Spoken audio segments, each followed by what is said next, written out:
السلام علیکم ورحمۃ اللہ وبرکاتہ۔ الحمدللہ رب العالمین والصلاة والسلام علی سید الانبیاء والمرسلین وعلی آلہ وصحبہ واہل بیتہ اجمعین، اما بعد فاعوذ باللہ من الشیطان الرجیم، بسم اللہ الرحمن الرحیم۔ وَإِن كُنتُم جُنُبًا فَاطَّهَّرُوا، وقال رسول اللہ صلی اللہ علیہ وسلم اذا التقى الختانان فقد وجب الغسل، رواہ البخاری۔ صدق اللہ وصدق رسول اللہ صلی اللہ علیہ وسلم۔ انتہائی قابل احترام معزز سامعین و سامعات، آج کے اس مختصر سے درس کا موضوع ہے غسل واجب۔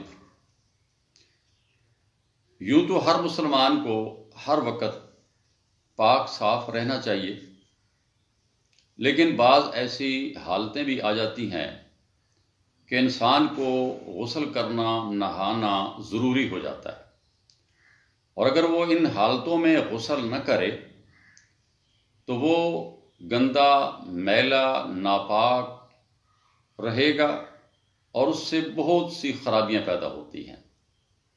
اسلام دین فطرت ہے، عین انسانی فطرت کے مطابق اس کے تقاضے ہیں، جو ہم اگر پورے کرتے رہیں تو اللہ کے فضل و کرم سے ہماری یہ زندگی بڑی صاف ستھری بن سکتی ہے۔ تو سب سے پہلے میں آپ کے سامنے جو آیت کا حصہ اور حدیث پڑھی ہے، آپ کے سامنے وہ اس کا ترجمہ تفسیر بیان کر دوں تاکہ آگے چلتے وقت آسانی ہو۔ اللہ رب العزت کا فرمان ہے وَإِن كُنتُم جُنُبًا فَاطَّهَّرُوا، اگر تمہیں جنابت ہو جائے، تم جنبی ہو جاؤ تو پھر پاکیزگی حاصل کرو، پاک صاف ہو جاؤ۔ اور رسول اللہ صلی اللہ علیہ وسلم کا فرمان ہے کہ جب دو شرمگاہیں آپس میں مل جائیں تو اس وقت غسل واجب ہو جاتا ہے۔ غسل واجب کن حالتوں میں ہوتا ہے؟ پہلے ہم اس کو سمجھیں۔ پہلے جب انسان ایک اسلام کے دائرہ میں آنا چاہتا ہے، وہ پہلے کافر تھا، مشرک تھا، اسلام قبول کرنا چاہتا ہے تو اس کو چاہیے کہ وہ غسل کرے، جیسا کہ حضرت ثمامہ بن اسال رضی اللہ تعالیٰ عنہ نے جب اسلام قبول کرنا چاہا تو رسول اللہ صلی اللہ علیہ وسلم نے اسے حکم دیا کہ جاؤ، جا کر غسل کر کے آ جاؤ۔ اس کا مطلب یہ ہے کہ اسلام قبول کرتے وقت ایک انسان کو غسل کرنا چاہیے۔ نمبر 2، دوسری چیز ہے جنابت۔ انسان جنبی ہو جاتا ہے۔ جنابت جو ہے، یہ جنابت مرد کے لیے بھی ہے، عورت کے لیے بھی ہے۔ پہلی بات یہ ہے کہ جب دو میاں بیوی آپس میں ہم بستری کرتے ہیں، مباشرت کرتے ہیں، اور ان کی شرمگاہیں آپس کے اندر مل جاتی ہیں، خواہ وہ انزال ہو یا نہ ہو، غسل واجب ہو جاتا ہے، جیسا کہ صحیح بخاری کی حدیث ہے۔ اور جب انسان سویا ہوا ہو، اس کو احتلام ہو جائے، احتلام عورت کو بھی ہوتا ہے، احتلام مرد کو بھی ہوتا ہے، تو مرد کا احتلام جو ہے، ظاہر ہے اس کا پانی، اس کی نمی، اس کے اثرات اس کے کپڑوں پر ہوتے ہیں۔ اثرات جب سامنے آ جائیں اور احتلام ہو جائے تو غسل واجب ہو جاتا ہے۔ البتہ عورت کے لیے حکم الگ ہے کہ عورت کو اگر احتلام ہوا ہے لیکن اس نے صبح اپنے کپڑوں پر کوئی نشان نہیں دیکھا تو عورت پر غسل واجب نہیں ہے، اور اگر عورت نے اپنے کپڑوں پر کچھ نشان دیکھے ہیں تو پھر عورت پر بھی غسل واجب ہو جاتا ہے۔ تو یہ جنابت کی حالت میں انسان کو غسل کرنا ہوتا ہے۔ اب غسل جنابت ہم نے کرنا کیسے ہے؟ سب سے پہلے ہم نے اپنے ان جگہوں کو صاف کرنا ہے جہاں ہماری جہاں منی لگی ہوئی ہے، گندا پانی لگا ہوا ہے، اس جگہوں کو صاف کرنا ہے۔ اور بہتر یہ ہے کہ چھوٹا پیشاب جو ہے وہ کم از کم انسان کر لے، تاکہ پیشاب کی نالی میں اگر کوئی منی کا قطرہ کھڑا ہے تو وہ خارج ہو جائے۔ اس کے بعد اپنے ہاتھ دھو لے، ہاتھ دھونے کے بعد استنجا کرے۔ استنجا کرنے کے بعد پھر وہ جس طرح وضو انسان کرتا ہے، سب سے پہلے اپنے ہاتھ دھوئے، پھر کلی کرے، ناک میں پانی، کلی اور ناک میں پانی جو ہے وہ اچھی طرح چڑھانا ہے۔ اگر روزے کی حالت میں نہیں ہے تو اس کے اندر مبالغہ کرنا چاہیے، کلی جو ہے اس کا پانی گلے تک جانا چاہیے، ناک کا پانی ناک کے اندر خوب آگے تک جانا چاہیے۔ تو یہ جتنے اعضاء ہیں ان کو 2-3 مرتبہ دھوئیں۔ اس کے بعد بازو یعنی منہ کو دھوئیں، منہ کے بعد بازوؤں کو کونیوں تک جو ہے وہ دھونا ہے۔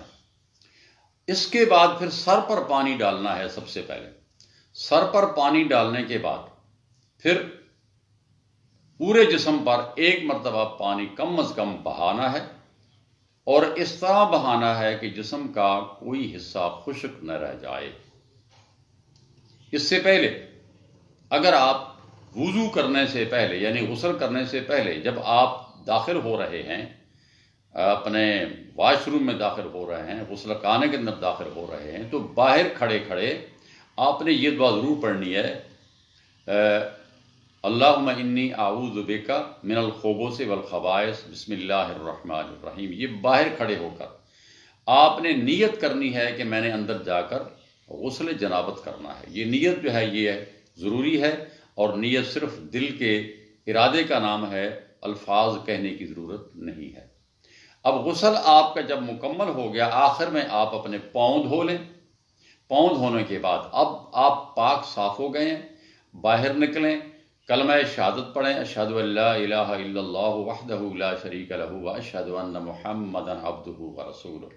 رسول اللہ صلی اللہ علیہ وسلم فرماتے ہیں کہ جو شخص اچھی طرح وضو کرتا ہے، وضو کرنے کے بعد جب وہ کلمہ شہادت پڑھتا ہے تو اس کے لیے جنت کے 8 دروازے کھول دیے جاتے ہیں۔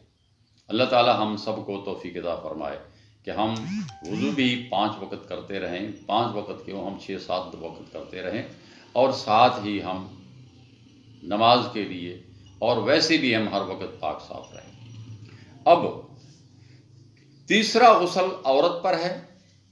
عورت حیض کی حالت میں ہوتی ہے، جس کے ایام 6 دن سے لے کر 10 دن تک، 6، 7، 8، زیادہ سے زیادہ جو ہے وہ 10 دن تک بعض عورتوں کا چلا جاتا ہے۔ لیکن یوں ہی عورت جو ہے اپنے حیض کے ایام پورے کرے، اس کا خون آنا بند ہو جائے، تو عورت کو چاہیے کہ وہ پوری طرح غسل کرے، غسل جنابت کی طرح۔ یا ایسی عورت جس نے بچہ جنا ہے اور وہ نفاس کا خون اس کا جاری ہے، جب نفاس کا خون ختم ہو جاتا ہے، خواہ وہ 40 دن سے پہلے ہو، 30 دن کے بعد ہو، 25 دن کے بعد ہو جائے، یہ زیادہ سے زیادہ مدت اس کی 40 دن تک ہے۔ یوں ہی نفاس کا خون ختم ہو جائے، خواہ دن 40 نہیں ہوئے، تو عورت کو چاہیے کہ وہ فوراً پاک صاف ہو، غسل کرے، اور غسل کے بعد اپنی نماز شروع کر دے۔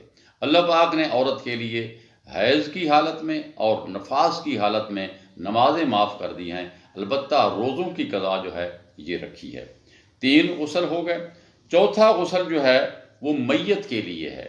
میت مرد کی ہو یا عورت کی ہو، ان کو غسل دینا واجب ہے، اور الحمدللہ ہر مسلمان غسل دیتا ہے۔